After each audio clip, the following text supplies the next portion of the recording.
एक सेठ जी ने बहुत सारे मंदिर बनवाए लेकिन कभी खुद गए नहीं। बहुत सारे पुजारी मंदिरों में रख दिए लेकिन कभी खुद ने जाकर के पूजा की नहीं। एक दिन उन्हें पैसों का संकट आन पड़ा। उनको 100 करोड़ रुपयों की आवश्यकता थी। बिना देरी के मंदिर के लिए भागे और सुबह सुबह उनको बोहनी की आदत थी। उन्हें लगा कि कोई और आकर के प्रभु का मन खराब ना कर दे, तो जाकर के मंदिर के वहां खड़े हो गए। लेकिन जाकर देखते हैं कि एक भिखारी उनसे पहले आकर के खड़ा हुआ है और भिखारी आकर के कह रहा है कि प्रभु 100 रुपयों का इंतजाम करवा देना, मेरी पत्नी बीमार है, कुछ दवा का प्रबंध हो जाता तो पत्नी ठीक हो जाती। सेठ जी का दिमाग खराब हो गया कि आकर के ईश्वर का मन खराब कर रहा है सुबह सुबह 100 रुपयों के लिए। बिना देरी की जेब से निकाल करके 100 रुपए भिखारी को दिए और कहा चलो निकलो।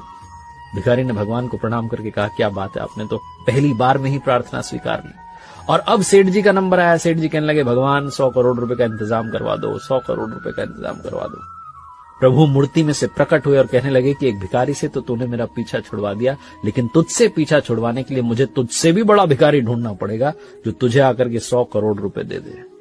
सेठ जी की आंखें भीग गई। उन्होंने कहा प्रभु ये क्या कह रहे हो, आपने इतना बड़ा ताना दिया। भगवान ने कहा और क्या, तू हमेशा मांगने ही तो आता है, कभी मिलने नहीं आया। अगर मिलने आया होता तो संकट तुझ पर कभी आया ही ना होता। कहानी का सार बस ये कहता है कि मांगना बंद कीजिए, अपने आप को समर्पित कीजिए और कहिए प्रभु आप कृपा बरसाइए, सब आपकी।